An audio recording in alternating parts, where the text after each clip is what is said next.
Esto es Subterfuge Radio.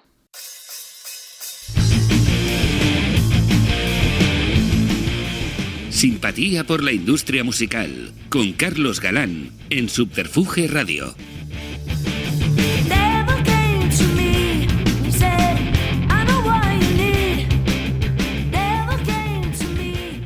Bienvenidos y bienvenidas a una nueva entrega de Simpatía por la industria musical, el podcast donde apenas suena música, pero es de música todo lo que se habla, propulsados desde el estudio Alfonso Santisteban de la calle Almirante y bajo el dial digital de Subterfuge Radio y con el inigualable combustible que supone el amor y el respeto que por aquí, en Subterfuge, se profesa a los profesionales que construyen y constituyen el ecosistema del negocio de la música. Hoy volvemos a cruzar el charco sin movernos de la calle Almirante para recibir a una, creo, rocambolesca historia de un profesional del sector de la música que ha sabido, como pocos, adaptarse a los tiempos y sus transformaciones y aplicar su experiencia en la conducción del timón fuera de las zonas de confort en las que uno se desarrolla y crece. Un placer recibir a un nuevo representante de la industria mexicana, de México, el país que nos tiene fascinados, único en continente y único en contenido. Muy felices pues de recibir hoy en esta nueva entrega Simpatía por la industria musical en Subterfuge Radio a la palabra y el testimonio de Fernando Greidaga. Bueno, pues lo dicho, bienvenido, muchísimas gracias por haber aceptado esta invitación y que nos aportes tu testimonio pues a esta especie de enciclopedia sonora que estamos haciendo. Al contrario, gracias. Con las aportaciones pues de España, pero también de Latinoamérica. Bueno, Fernando Greidaga en la partida de nacimiento. Comienzas como promotor de radio en EMI Music. Así es. ¿Vale? A principios del siglo XX.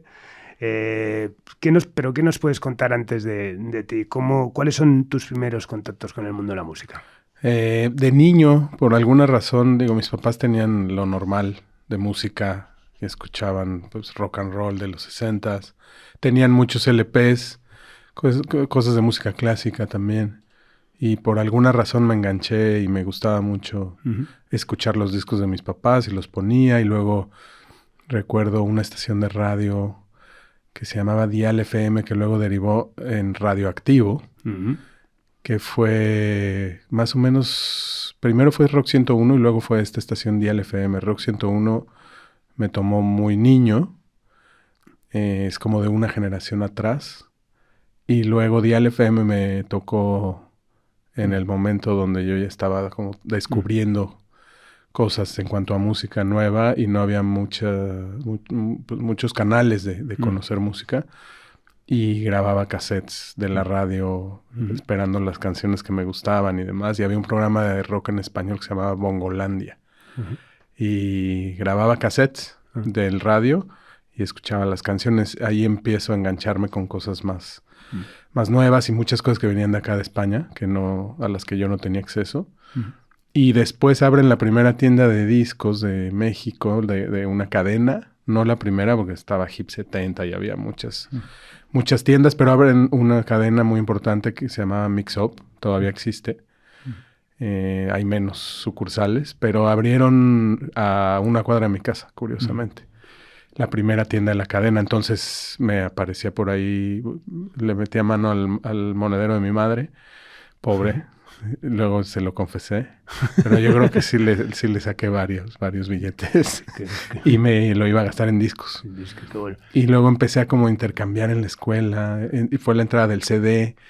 Mis papás eran como medio hippies y no creían en la tecnología y se tardaron mucho en conseguir un aparato. Entonces yo compraba CDs, pero no tenía dónde oírlos. Entonces tenía que ir a casas de mis amigos. Y después mi papá un día llegó con la sorpresa, un mini componente Sony, me acuerdo perfectamente. Nada especial, pero creo que lo recuerdo como uno de los días más bonitos de mi vida. Y a partir de ahí empecé a comprar más música y de repente coincidí con Camilo en la escuela. Y ahí ahí se me explotó la cabeza con todas las posibilidades, porque sus hermanos, Marcelo y Ivonne, sus hermanos mayores, tenían una colección muy relevante de discos, vivían también en el mismo barrio, en Coyoacán. Entonces, entre que yo iba por los apuntes de Camilo, porque Camilo era muy buen estudiante y yo era medio malón, y me prestaba los apuntes para estudiar porque él exentaba y yo me iba a exámenes finales. Y cuando iba a su casa por eso, me acuerdo que me prestaba discos Marcelo, su hermano mayor. Medio me amedrentaba ahí, me amenazaba, típico hermano mayor, pero muy buena onda, me prestaba. Y digo, desde el Nevermind hasta Smashing Pumpkins y cosas de Oasis y no sé, muchísimas cosas que me abrieron la cabeza y empecé a escuchar cosas a las que no tenía acceso. Qué bueno. Está muy bien, porque ahí creo que es una trilogía que converge mucha gente, ¿no? Al final, bueno, la importancia de la radio musical, ¿no? Que a muchos nos transformó porque te ayuda a conocer, bueno, pues mundos que en un momento son totalmente nuevos, ¿no? Y a definir un poco tus caminos musicales.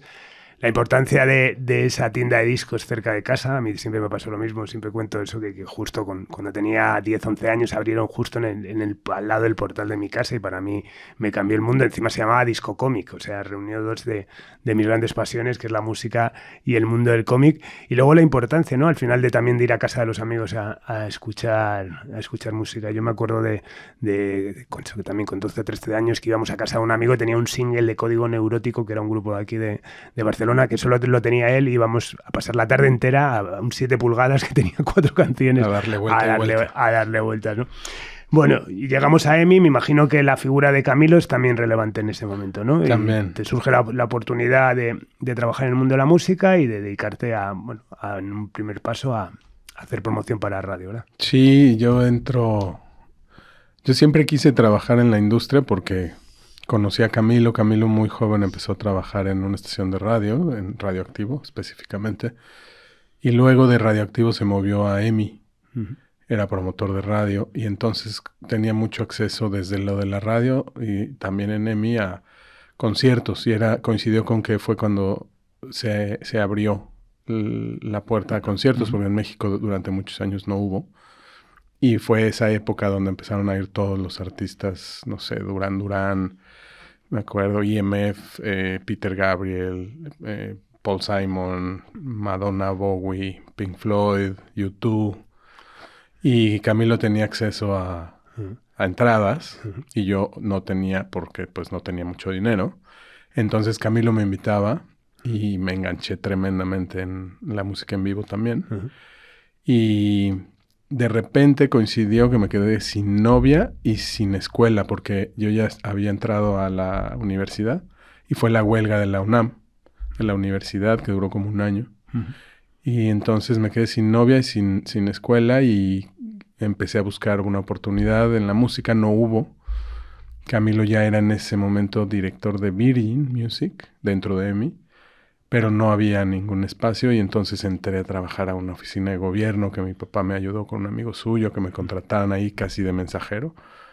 Y estuve trabajando un rato ahí y un día de repente en una comida de cumpleaños del Negro Hipólito.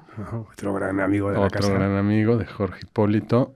Estaba Arturo López Gavito, que era director de marketing en EMI. Y ahí como que le dije que me diera trabajo y sí, jaja, jojo. Y como a los 2 días, entre semana, me buscó Camilo y me dijo, oye, Arturo, quiero hablar contigo. Lo fui a ver. Yo había ya regresado a estudiar, pero me había metido en el sistema abierto porque ya estaba trabajando en la oficina esta de gobierno en tiempo completo. Y entré ahí con Arturo como promotor de radio. Unos meses después lo hicieron a él director general de la compañía. Y ya yo me quedé como promotor de radio unos meses y de repente me busca Adel Hatem a través de Juan Vázquez, que estaban en Universal. Juan era promotor de radio y lo iban a hacer ayer y necesitaba dejar a alguien en su lugar y entonces me buscan, me convencen y me voy a Universal a 5 o 6 meses de estar en EMI. Haciendo gala del transfugismo, ¿no? Del mundo de la industria musical, ¿no? De ir a un... ¿Y qué recuerdas del momento de la radio? Como al final, bueno, intentamos también, como decía al principio, de recabar el testimonio también de players de Latinoamérica, pero bueno, evidentemente es en España donde se escucha este podcast más. ¿Cuál es la radio que te encuentras, ¿no? Esa radio diferente que era cuando habías consumido adolescente ya de manera profesional. En un momento, bueno, ya la revolución, digamos, digital ha llegado, en un país donde la piratería campaba a sus anchas. ¿Cómo era el mundo de la radio también? Pues seguía teniendo mucho impacto en jóvenes. Era una radio diferente, Radioactivo. Entré a trabajar ahí también. Cuando estaba en Universal estuve unos meses como promotor de radio y muy rápido me hicieron label manager de internacional. Llevaba todo lo anglo, no de Estados Unidos, o sea, todo lo inglés. Entonces, empecé a viajar mucho y demás y a tener acceso a artistas, llevando medios y ganadores. O sea, llevaba gente de MTV a Londres a entrevistar a The Cure o a Garbage o no sé, muchos artistas y otros así más pop, tipo Es Club 7, un grupo ahí como de niños. Pero entré a trabajar con Rulo y Sopitas en el programa matutino de Radioactivo que se llamaba... Primero se llamaba El Mañanero y cuando yo entré hubo un cambio de integrantes, se llamaba Finísimo. Y estuve ahí unos 2 o 3 años, entonces también entendí un poco las entrañas de la radio y cómo funcionaba. Y pues era la manera, las redes no eran tan relevantes, no existían, había MySpace, había LimeWire, se bajaba música, dejabas la computadora en la noche descargando cosas a las que no tenías acceso. No justifico ni mucho menos, tampoco lo satanizo, pero bueno, pues había que tener acceso de alguna manera a cosas a las que era imposible acceder si no era a través de estas plataformas de peer-to-peer. Entonces, la radio Rulo yo creo que es una persona muy importante para toda mi generación en México. Había otra radio que también tocaba música para jóvenes, que era Órbita, pero era del gobierno, entonces tenía otros presupuestos, otros niveles de producción, tocaban más rock en español de toda Latinoamérica y de España. Y entre esas 2 estaciones también era importante esa, pero Radioactivo era, no sé cómo decir, más fresa. Pero además como que tenían una curaduría mucho más especial. Ahí la importancia de mi querido amigo Rulo, que pues curó el gusto musical de, pues me atrevería a decir que por lo menos una generación, pero hasta 2 o 3. Sigue por ahí, tiene un podcast con el Cha, que se llama Poderoso, que está muy interesante y siguen trabajando con Olayo Rubio. Entonces yo creo que marcó a una generación, nos dio acceso a cosas a las que nunca hubiéramos accedido, no nos hubiéramos enterado o nos hubiéramos tardado mucho en enterarnos que existían. Y a la vez yo creo que cambió una industria. Esa curaduría de Rulo hizo que fueran a México grupos que empezaban a permear en el gusto de la gente que escuchaba la estación y que fueron a México y que luego se volvieron superestrellas y hicieron giras mundiales y siguieron yendo a México, pero que no hubieran ido o hubieran tardado más en ir a tocar si no hubiera sido por esa aportación de Rulo y de la compañía que era en ese entonces, creo que era Imagen, que eran los del grupo de la radio, de esa radio Radioactivo y otro par, pero que creyeron en un proyecto que iba hacia jóvenes y demás. Y José Álvarez, que era el director de la estación, también aportó mucho. Volviendo al plano de industria y apelando también a lo que has hablado, por ejemplo, de las plataformas estas de descarga, y en un momento que tú también arrancas a trabajar en el negocio de la música, hablabas eso, ¿no? De que no lo satanizas, pero tampoco o sea, que no lo bendices, pero tampoco lo satanizas, ¿no? ¿Cuál es tu percepción ahora? Porque, bueno, es un testimonio que he pedido a mucha gente y, bueno, me apetece mucho tener tu punto de vista, sobre todo por el mercado mexicano, etcétera. ¿Cuál es tu percepción sobre cómo actuó la industria en ese proceso de reconversión industrial que provocó la revolución digital? Pues yo creo que, no sé, siento que la reacción de la industria no fue del todo correcta. Creo que tampoco había muchas opciones porque en términos de tecnología era todo muy nuevo, no había manera de controlar. Yo pues creo que hay que cuidar los derechos de los artistas. Me gusta estar aquí, ¿cómo se llama el podcast? Porque creo que entre que está es como algo inaccesible, medio oscuro para la gente, como es un oficio y es un círculo como muy cerrado y también hay mala fama. Y yo creo que la industria, si bien como industria ha buscado cuidar sus intereses económicos y a futuro, ¿no? De la titularidad de los másters, que es básicamente el negocio de la música grabada. También creo que tiene cierta responsabilidad y ha cambiado mucho, y el tipo de ejecutivos que hay ahora también ven por los intereses de los artistas. Ya no es como que se abre el cielo, sale una mano, señala un talento y ya te señaló una compañía y te escogió y ya la hiciste y ya no tienes que hacer nada porque ya está resuelto. Ya no lo veo así. Yo creo que somos socios de los artistas, Totalmente. los que estamos en las compañías, y así hay que verlo. Entonces, pues uno quiere que le vaya bien a su socio y además es el socio más importante. O sea, sin el artista no hay negocio, no hay nada. Es la base de todo. Entonces hay que cuidar al socio. Y yo creo que en ese momento la industria no supo cómo reaccionar y trató de romper todo. Incluso hubo artistas, me acuerdo que Metallica estuvo ahí en un tema delicado, protegiendo su contenido, incluso en contra del consumo de parte de los fans y tal. Y yo creo que la industria hizo lo que pudo, torpemente tal vez, pero tratando de cuidar sus intereses y los de sus socios. Sí, no, totalmente. Yo, como decimos en España, toro pasado es fácil sacar conclusiones. Exacto. Y tal.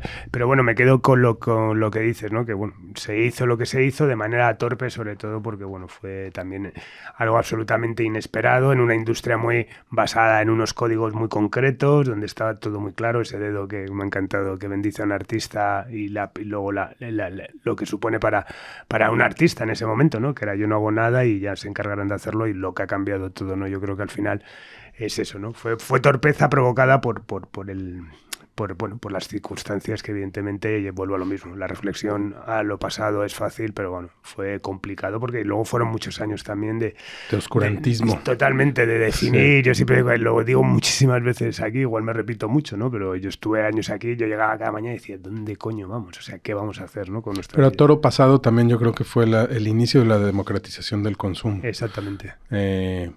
Por primera vez podías tener acceso a un track sin tener que comprar todo un paquete de canciones en un envoltorio llamado cassette, CD, LP o como fuera, y con un precio exorbitante porque incluía 13 canciones cuando tú a lo mejor solo querías una. Y es ahora la manera de consumir, y además en streaming. No te ocupa espacio, rentas la canción cuando tú la quieres, la tienes a la mano, en el teléfono, en la compu. Y bueno, a toro pasado, pues definitivamente fue el inicio de la democratización del consumo, que me parece la manera más justa de consumir música. Totalmente. Bueno, volviéndose de transfugismo la industria, bueno, en Universal ya, bueno, entras primero como con radio, ya creces también y bueno, empiezas a contribuir, ¿no? En el desarrollo de proyectos latinos, ¿no? Con Molotov, Belanova, Café Tacuba. ¿Con qué responsabilidades? ¿Cuál era realmente tu cometido en ese momento? Era label manager. Tenía una relación muy estrecha. Creo que eso ha sido la base de mi trayectoria.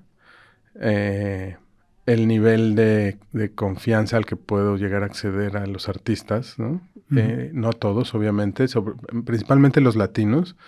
En algún punto me empezaron a dar cosas de rock en español, que era pues lo que me gustaba ya en el plano personal consumir. Y en algún punto era tal el volumen que dejé de hacer cosas de artistas internacionales anglo y me quedé con Belanova, Café Tacuba, Molotov, Fermín IV, que era de Control Machete,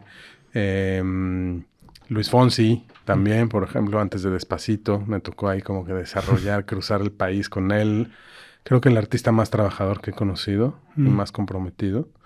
Pero tenía una relación personal con los Molos, con los Tacuba, con los Belanova, entonces era de que los viernes me subía al camión y me iba con ellos a girar y luego regresaba el lunes en la mañana y me iba directo a la oficina. Y me la pasaba bomba y estaba viajando con mis amigos y estaba oyendo la música que me gustaba, en lo que me gustaba hacer, que era vivir alrededor de la música. Entonces, la verdad es que me considero muy afortunado porque trabajo en lo que me gusta y me gusta en lo que trabajo, ¿no? Y creo que es la base de la felicidad y por eso creo que he podido ser exitoso, si podemos llamarle exitoso a mi trayectoria, porque he hecho lo que me gusta y soy muy feliz, muy afortunado de trabajar en música todos los días. Luego uno se queja y de repente volteo hacia atrás y digo, ¿qué te quejas? O sea, esto es... O sea, viajas, estás con tus amigos, escuchas música todos los días. Digo, música que te puede gustar o no, pero es música. Sí. Y eso es una maravilla, la verdad. Totalmente. Bueno, vuelves a EMI, ¿no? Y después de EMI entras en fundas el Labels México, ¿no? Camilo me lleva a EMI. Te lleva a EMI otra vez Camilo. Que es cuando Camilo ya es presidente, ¿no? Camilo se había ido a hacer Suave, que fue un sello independiente, muy donde también junto a todos sus amigos, está a Juan, a José Enrique, al Negro, a Pepe Casanova. Sí, era el sello independiente más divertido de México. Luego de ahí se fue a Warner y en algún momento EMI, que venía muy mal, se hizo como un reset y entra Marco Bisi como regional, que había estado en Universal. Lleva a Camilo como presidente de EMI México, empiezan a llevar gente, se llevan a un par de colegas de Universal muy queridos que ahí siguen, que son prácticamente mi familia. Alfredo Delgadillo, que ahora es el presidente de Universal México, Julio Garay, Álvaro González, que todos siguen ahí. Y como un año después me buscan, no me voy, y a los 6 meses me buscan otra vez. Además querían firmar a Zoé, y entonces como que yo tenía ya un cierto nombre en la parte de rock, en la escena local, y entonces me voy para allá y firmamos Zoé, hacemos Labels México, y ahí sacábamos lo de National Records de Thomas Cookman, que eran los Bunkers, una serie de artistas muy interesantes, otro sello independiente muy particular que se llama Nuevos Ricos, maravilloso, de Carlos Amorales, un artista visual muy relevante en México, y de Julián Lede, que es Silverio, su alter ego del artista Silverio, y además toca en Titán. Y ahí sacamos también proyectos importantes, y otro subsello muy relevante era uno que se llamaba Happy Fi. Un sello de Monterrey súper indie, muy divertido, donde también salieron cosas importantes, más lo que venía del lado de EMI, de España, que metíamos en labels porque, pues, por la personalidad del sello cabían muchas cosas. Entonces, la verdad es que fue un intento de hacer un subsello muy relevante, y con toda la trayectoria iconográfica desde el logo hasta la historia de labels a nivel mundial. Y en un momento encima de fusión, ¿no? Con EMI, con dos... Claro, es que también otra cosa, ¿no? Que a toro pasado parece que es muy fácil, pero al final que tú viviste in situ, ¿no? Una fusión de dos compañías muy bestias. Y hablabas, ¿no? A nivel iconográfico, que a mí me encanta, ¿no? Dos marcazas, ¿no? Como EMI, y Universal, ¿no? Pero sobre todo el poder de EMI, ¿no? De repente, bueno... ¿Cómo recuerdas ese momento de fusión? Lo bueno y lo malo, ¿no? Al final ya sabemos que supone mucha gente que quedó en el camino. Me acuerdo... Eran tiempos raros. EMI estuvo en venta mucho tiempo. Y en un principio la compró un fondo de inversión que se llamaba Terra Firma. Una cosa así. Un tal Guy Hans. Un millonario inglés, como dueño de cines.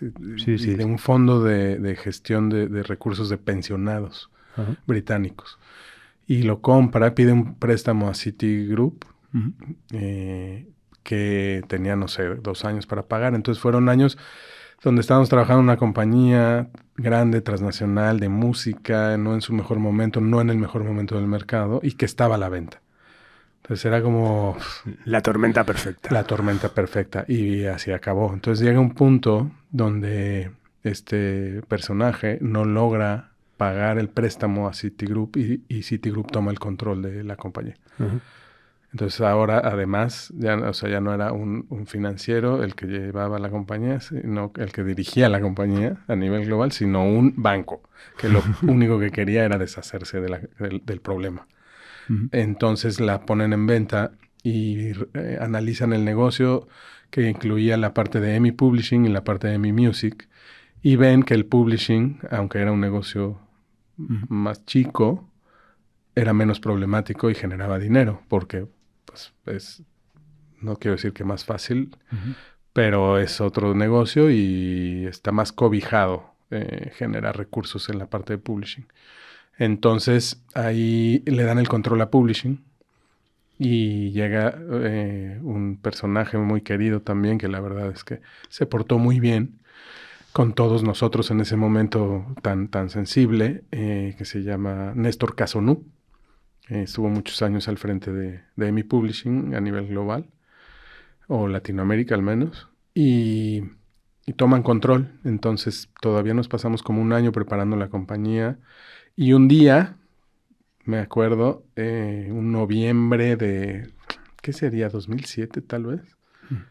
Me acuerdo que estábamos en la oficina y se anuncia, no nos la esperábamos, creíamos que la iba a comprar Warner, pero de repente anuncian que la compraba Universal. Y ya no quedábamos muchos empleados. Camilo ya no estaba. Cuando entra Publishing, Camilo toma otro rumbo y entonces ya de plano se dedica a su proyecto como artista y a producir. Cosa que sigue haciendo a la fecha, donde lo veo mucho más feliz, realizado y creciendo, y que lo hace muy bien. Sí.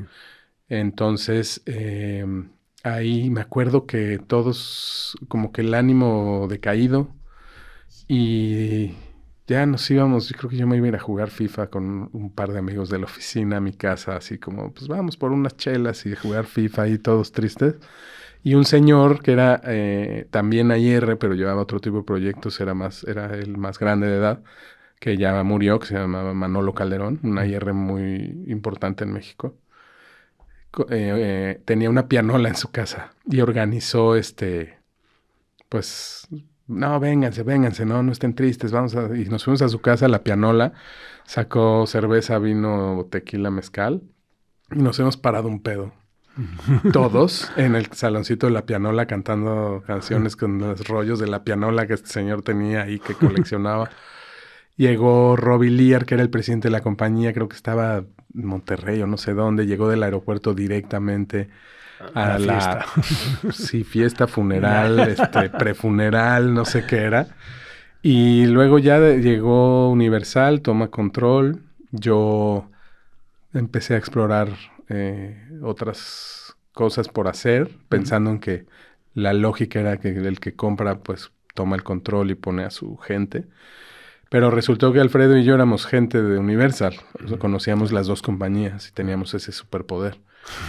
Y Alfredo, siempre, yo trabajé muchos años con Alfredo. Alfredo siempre fue el hijo bueno y yo siempre fui el hijo malo. O sea, el relajiento, ¿no? Y Alfredo es un tipo súper organizado, trabajador, comprometido. Y yo no es que no lo sea, pero tengo otro modo. Y entonces Alfredo lo dejan al frente de la compañía como director general. A mí me dejan en la parte de marketing. Me pasan, yo ya estaba en AIR, me voy a marketing.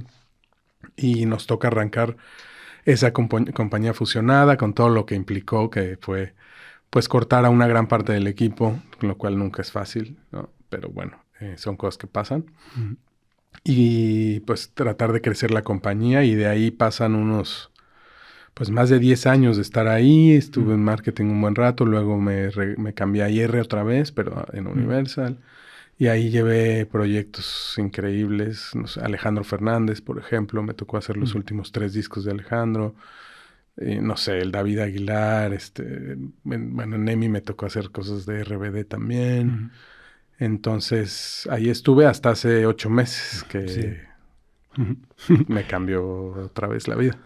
Y siempre también, bueno, recalcas en los datos biográficos que te pedí, bueno, que pedí a nuestro común amigo Juan Vázquez, también reciente invitado y buen amigo de esta casa. También tú, bueno, te ha interesado el tema de la propiedad intelectual y el aspecto legal. Es algo que has ido, digamos, formándote también a base de la propia experiencia, ¿no? En las compañías. Pues sí, lo que veo, bueno, mi lectura es que lo más importante es el contenido, ¿no? Yo creo que en todas las industrias. En la restaurantera, pues es la comida. Acá, pues es la canción. Entonces, quien tenga los derechos y la titularidad de esos masters, por llamar así a las canciones, pues es la base del negocio. Y la generación de catálogo y la generación y promoción del consumo de catálogo. Entonces hay un debate y una moda ahora, creo que entre los artistas, ahora que la parte de las majors está un poco desdibujada porque hay muchos jugadores por la parte independiente y jugadores relevantes y hay 1000 maneras de hacerla en esta industria sin tener que estar en una compañía grande. Antes no, antes era la manera de tener éxito.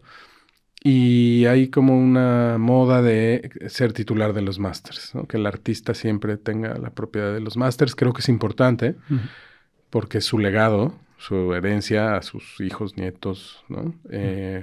Pero a la vez creo que debe manejarse inteligentemente porque se tienen que explotar. O sea, no sirve de nada un máster abajo de la almohada, ¿no? Sirve un máster que lo trabaje gente que sabe explotar y generar demanda de eso para que vaya generando. Entonces, un poco lo que hablábamos ahorita de esos másters de un artista que no están en Spotify en el 2024, ¿no? O sea, de un artista de hace 30, 40 años.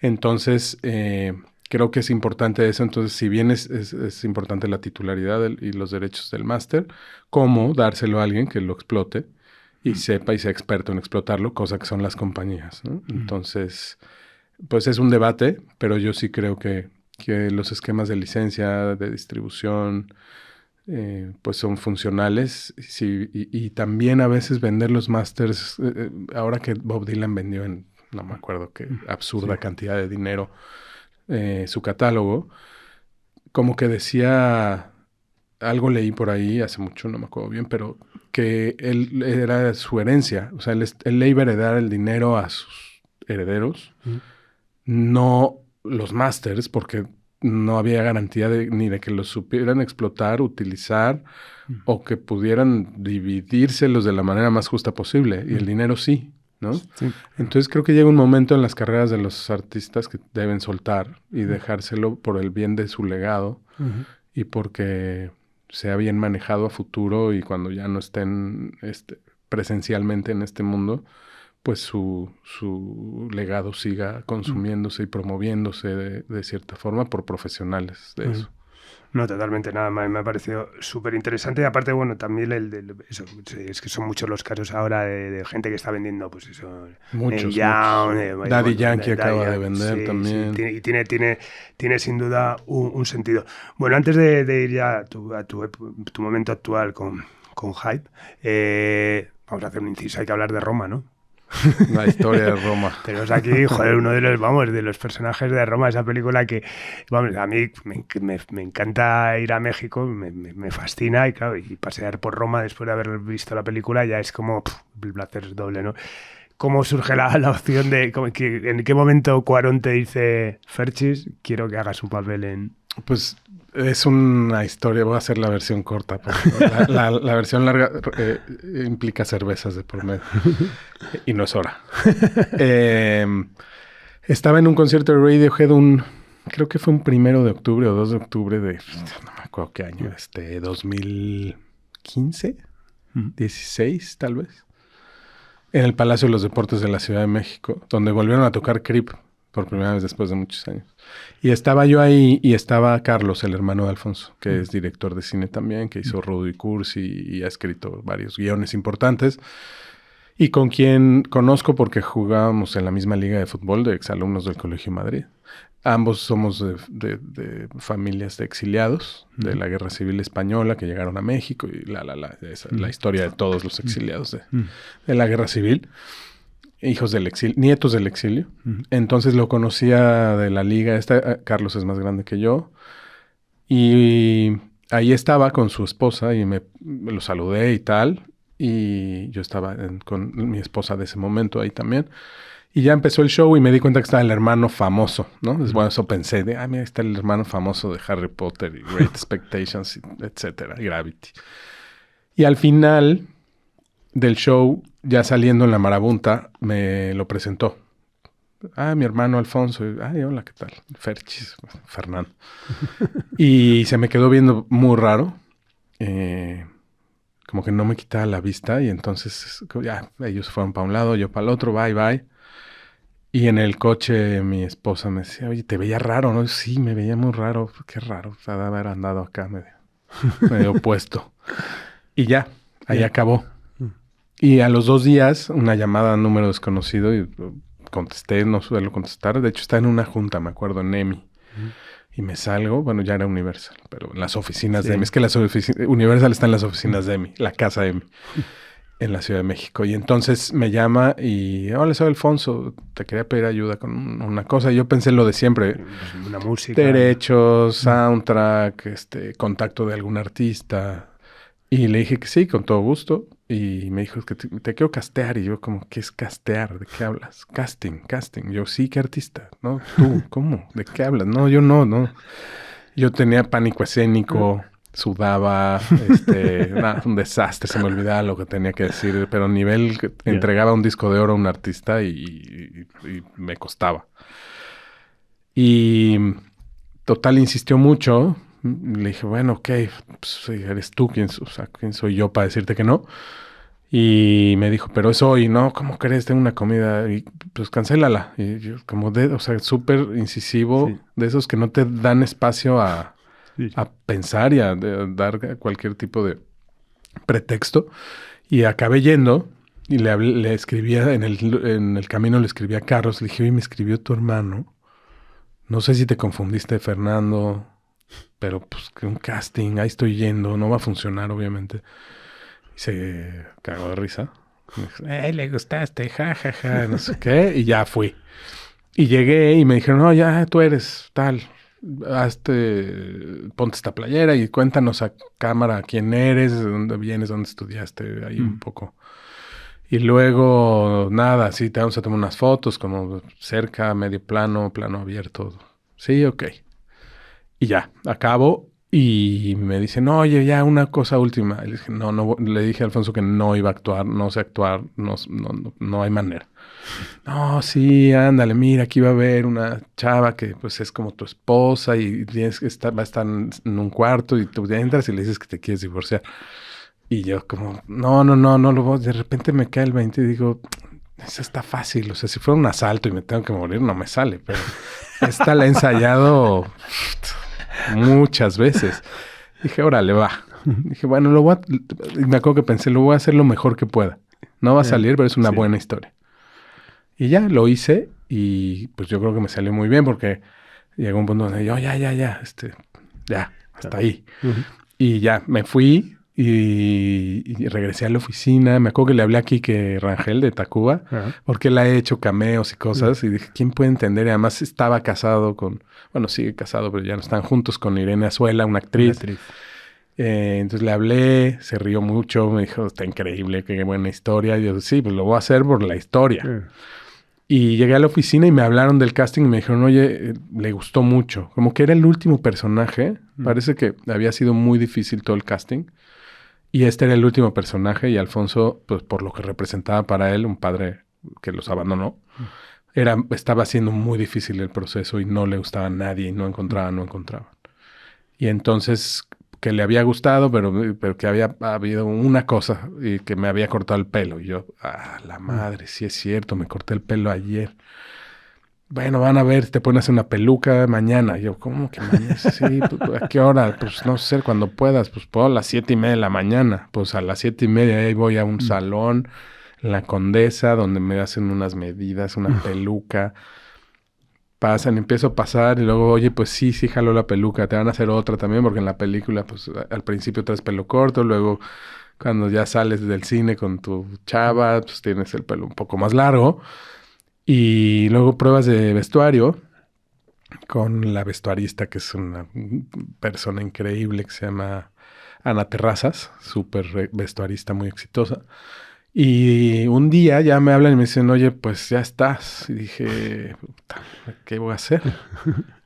Y me dijeron, todo el tiempo me decía Alfonso como, bueno, hubo una prueba de casting que yo me había tenido que ir a Monterrey porque estaba Alejandro Sanz tocando y no regresaba yo a tiempo para allá la prueba como de imagen con la familia. Y Alfonso, y me dicen, el productor me dice, pues regresa antes, ¿no? Y yo, pues sí, de poder puedo, pero ¿por qué lo haría? O sea, como que era todo regresarme de Monterrey sin dormir para llegar a un casting de algo que ni siquiera sabía si me iba a quedar. Ahí llegó Alfonso, me vio casi como si fuera un veterinario, me vio los dientes así, me agarraba las orejas. Nadie toque a nadie lo toque, porque me habían como medio recortado la barba. Y como que los regañó a los de peinado porque me tocaron. Una cosa muy rara. Y ya y un día me hablaron, me dijeron, te quedaste, y pues tuve que pedir una semana de vacaciones. Era una semana donde Metallica iba a México no a tocar, pero a presentar el nuevo disco, y yo pidiendo vacaciones, pero además como que todo era muy secreto, como que yo como que no decía para qué estaba pidiendo los días. Y entonces filmé una semana en Ciudad de México, luego pasó un tiempo, porque se filmaba cronológicamente, a diferencia de todas las pelis que para optimizar presupuestos se filman por locación. Entonces te brincas partes del guión, pero como nadie conocía el guión, Alfonso no podía adelantarse, porque si no ibas a saber qué iba pasando. Entonces, pues nada, un día ya me presenté en el set, dije, no, esto no va a jalar. Taquicardia, sudor, acción, me tropecé, no supe qué decir, que es la escena cuando llego en el coche y me abraza y tal. Y había el proceso era muy interesante porque como no había guión, te jalaba, ¿no? En corto. Y entonces a cada quien le decía algo diferente. De eso me di cuenta después. Entonces a mí me jaló y me dijo, oye, estás llegando al trabajo, estás harto del trabajo, odias a tu esposa, no quieres estar, tienes un amante, mañana te vas para siempre con tu amante, tus hijos, el grande es tu favorito, luego los dos en medio más o menos, el chiquito ni lo querías tener. Entonces lo que él hacía es que iba con el chiquito y le decía, tu papá es tu héroe, tu persona favorita, va a llegar. Y al grande le decía, tú ya medio te diste cuenta que tú, porque ya estás más grande, que tu papá pues, no trata bien a tu mamá, anda haciendo cosas raras. Entonces, cuando llegue, tú pues asómate por la escalera, pero son cosas que ni se ven en la escena, claro, pero claro. El hijo mayor nada más se asoma desde arriba porque están como viendo la tele.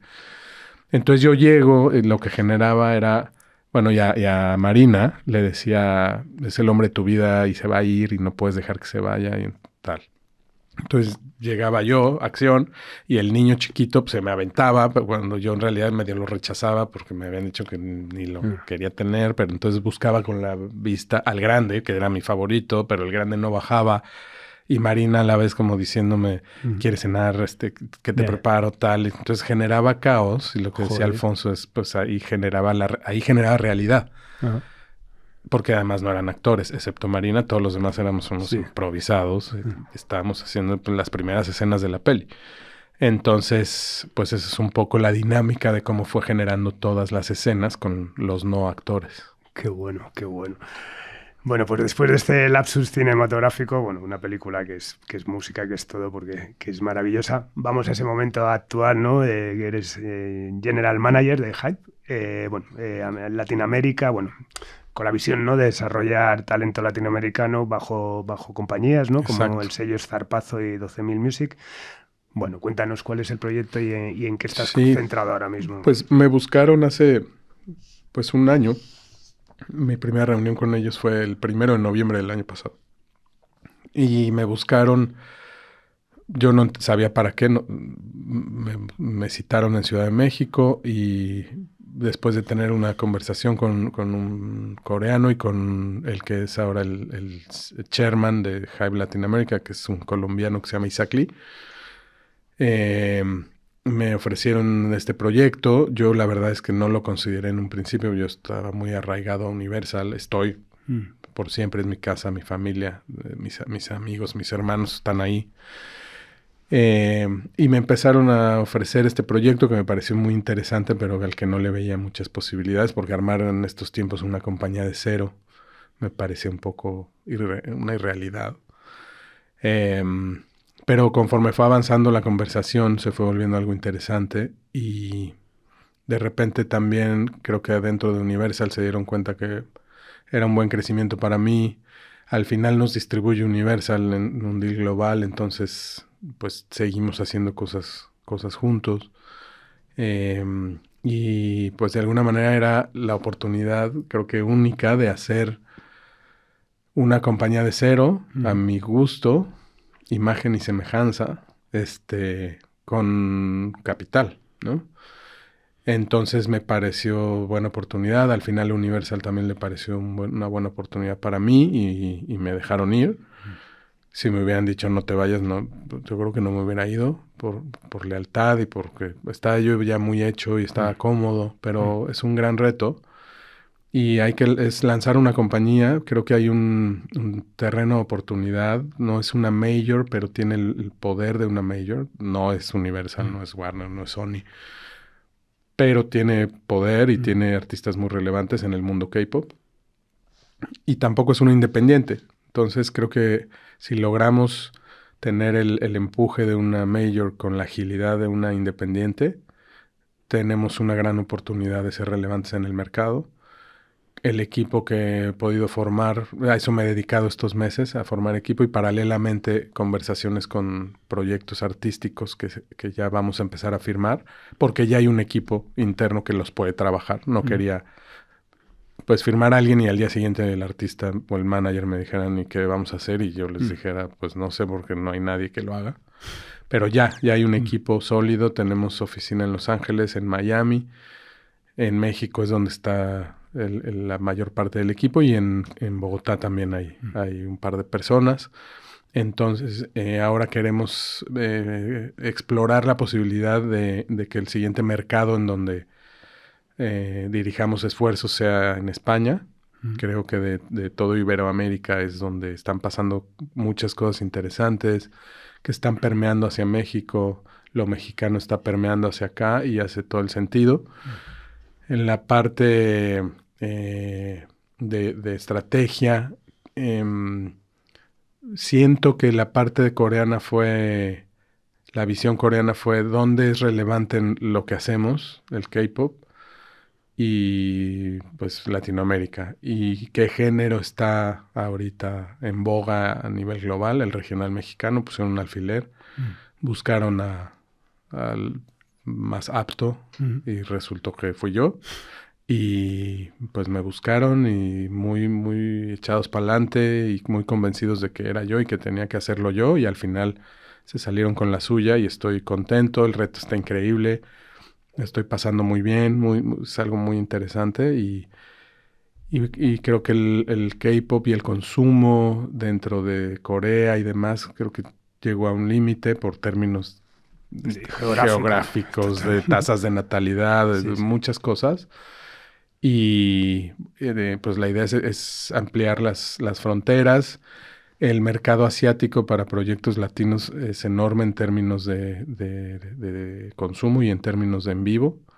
Y no pasa. Entonces creo que hay una oportunidad también hacia ese lado de que empiecen a pasar cosas de los proyectos latinos y españoles, latinoamericanos y españoles en territorio asiático.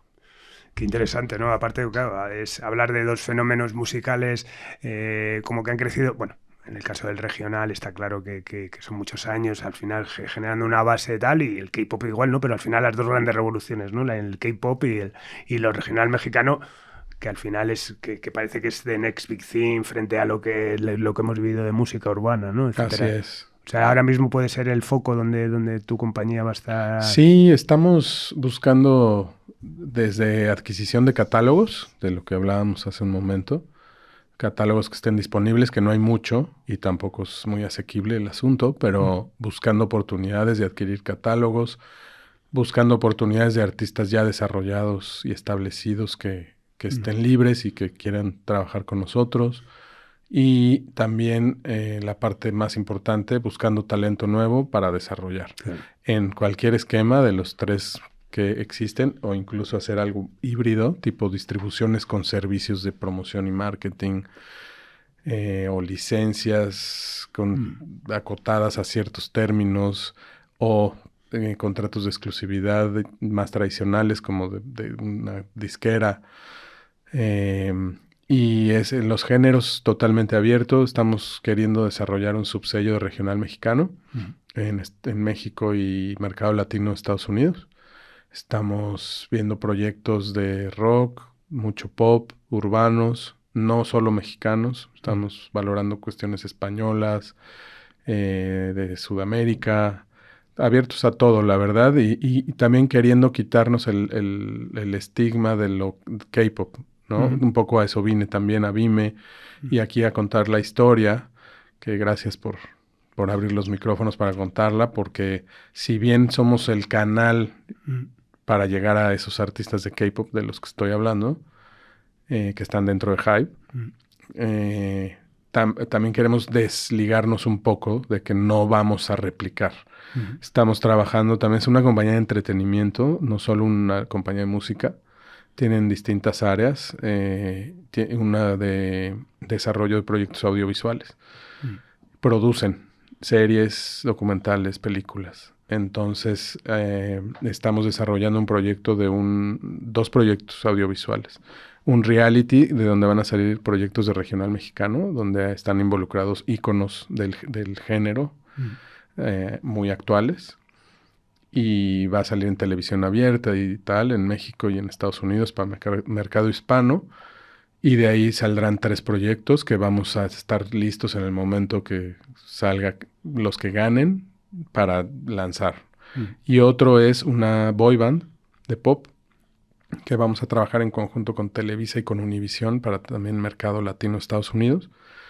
Vamos a tratar de replicar la fórmula coreana, si es que existe esa fórmula. Es como la fórmula de la Coca-Cola. Sí. Me siento un poco como que estamos ahí descubriendo algo muy secreto. Pero bueno, no, los vamos a tratar de tropicalizar, adaptar. Culturalmente, pues hay cuestiones que cuidar. Y no todo es aplicable, pero sí, pues claramente hay una fórmula y una manera de trabajar que es exitosa, es relevante. Y queremos empezar con este reality de donde salga una banda de pop que tendrá los fundamentos de la fórmula del K-pop, pero que estará adaptada culturalmente a las formas de consumo y que conecte con la gente de nuestros países, ¿no? Interesantísimo. Ya por último, bueno, pues una pregunta que yo creo que va a estar muy bien que cuando la escuchen nuestros nietos, nuestros bisnietos dentro de 50 años, en un momento tan especial de la industria a nivel el avance de la tecnología, ¿no? Una persona como tú, que conociste la industria, bueno, en ese momento de transformación, pero bueno, que cuando todavía el concepto de creación velaba sobre todo. Hablabas antes de la importancia de la música, ¿no? Y de las canciones frente a todo. Está llegando lo del tema de la inteligencia artificial, ¿no? Que bueno, de alguna manera hace tambalear un poco, sobre todo, bueno, quizás siempre mi percepción es como que quizás parte de esta transformación en entretenimiento, que me parece súper lúcido lo que dices también, creo que también ha hecho perder un poco ese link directo con el fan y con el consumidor. La gente consume ahora como consume rápido, se habla del fast food musical, de quizás muchas veces también la pérdida de importancia del fenómeno fan, ¿no? De esa tal. ¿Cuál es tu percepción? ¿Qué va a pasar, crees, con el mundo de la inteligencia artificial? ¿Seremos más listos que con la reconversión industrial que provocó la revolución digital? Pues mira, no sé, es muy difícil. Mi lectura, yo siento que va a pasar un poco con lo que pasó con la revolución industrial, que era la gran preocupación y grandes manifestaciones porque la máquina iba a sustituir al hombre, cuando en realidad lo que hizo la máquina fue agilizar procesos y darle más tiempo al hombre para hacer otras cosas, y entonces hubo un gran paso en no quiero decir evolución, pero en la modernización.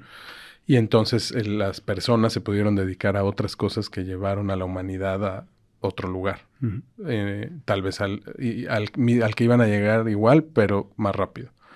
Siento que un poco va a pasar eso, pero hay muchísimas cosas que cuidar en el camino. Y cuando se habla de propiedad intelectual, pues son cuestiones delicadas. Creo que hay mucho que legislar al respecto, porque pues cómo cuidas los derechos del artista, los propios derechos de una compañía que tiene los derechos de un máster.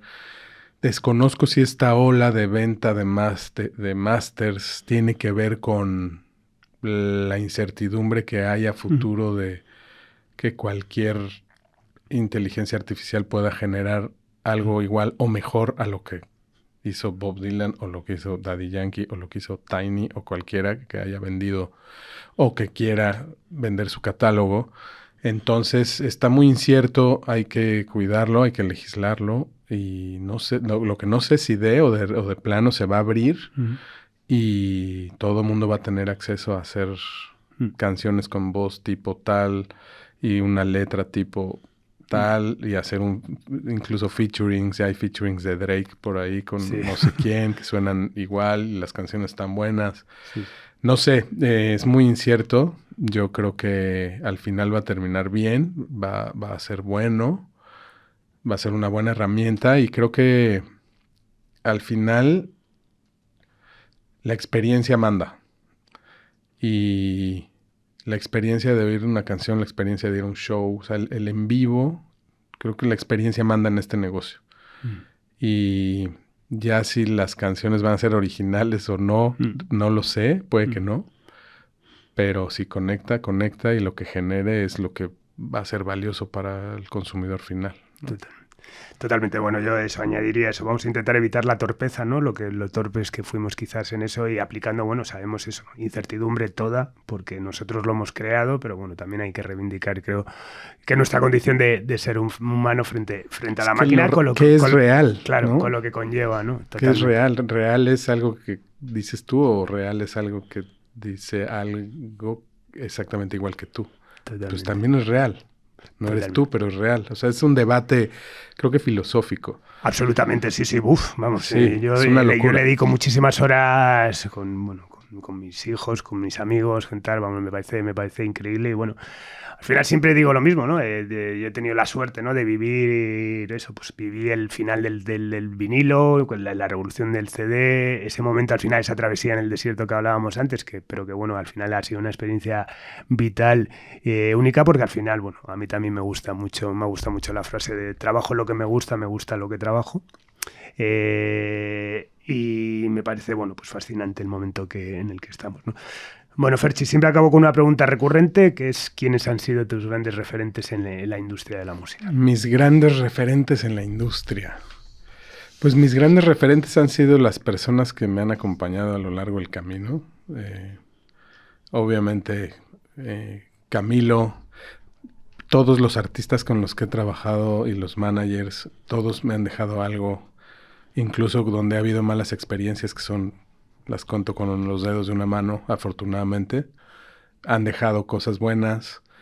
Y el gran referente ha sido la industria misma, que es muy noble, da muchas oportunidades y me ha enseñado creo que lo más valioso que me ha dejado es, además de la gente de alrededor,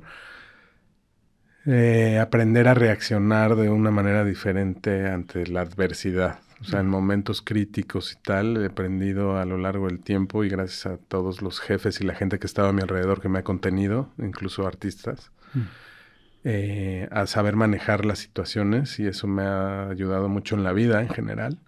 Entonces, el gran referente es la industria misma que está satanizada, vilipendiada. Creo que siempre lo va a ser. Siempre me parece que son los malos, las disqueras y tal. Pero no, ni son tan malos. Cometen errores, cometemos como cualquier industria. Pero a la vez, por alguna razón que desconozco, es la industria en la que primero impactan los cambios tecnológicos. Y de repente el CD empezó a perder espacio en las tiendas de discos y empezó a ganar el DVD. No sé si te acuerdas. Totalmente. Y me acuerdo que decíamos, van a ver, y llegó Netflix. Sí, y luego también la de libros, ¿no? Y llegaron pues los PDFs y las tablets. Los Kindles. O sea, sí, y como que también me gustaría que las otras industrias del entretenimiento aprendieran de que la música, por ser yo creo que lo más consumido, es en donde primero impactan estos cambios y estas necesidades de adaptarse a nuevas formas de consumo. Y pues eso ha dejado también una gran lección de que creo que me han tocado 5 crisis grandes. O sea, la muerte del CD, el peer-to-peer, incluso los downloads, ¿no? O sea, iTunes también. Y ahora estamos en los streams, pero quién sabe qué venga. Es una industria que todo el tiempo está cambiando y adaptándose. Pero lo importante es la música, y esa siempre va a estar y siempre nos va a acompañar y siempre nos va a llevar a momentos de nuestra vida, a sensaciones, a lugares, y ese es el poder de una canción, ¿no? Totalmente. Pues nada más. Muchísimas gracias, Ferchi. La verdad, un auténtico placer, y bueno, ha sido un testimonio más que enriquecedor, con la perspectiva de que vives en México, pero bueno, yo creo que ya de carácter global, porque es a lo que el mundo va. Así que nada, muchísimas gracias. ¿Verdad? Al contrario, muchas gracias. Un placer estar por acá. Nada, despedimos esta nueva entrega de Simpatía por la Industria Musical, emitiendo desde el estudio Alfonso Santisteban de la calle Almirante en Subterfuge Radio, con Laura Rodríguez a los mandos técnicos, y nos vamos con Me Perdonas de Pedro y el Lobo. Adiós.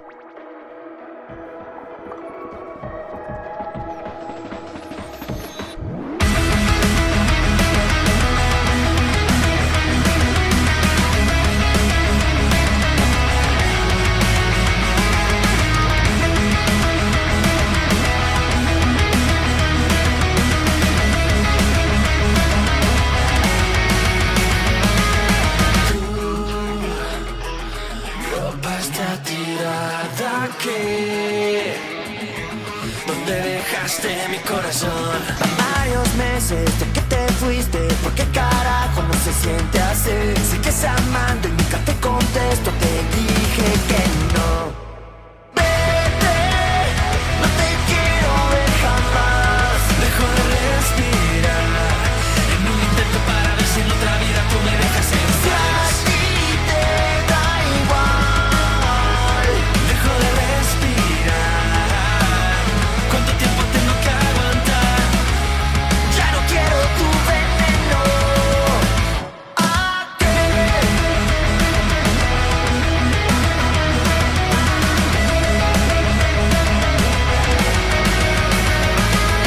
Ya no vuelvas más ni me pidas volver. Ya no caigo más ni lo voy a hacer. Ya no escribas más ni me digas bebé, que aunque ya no duela yo no perdoné.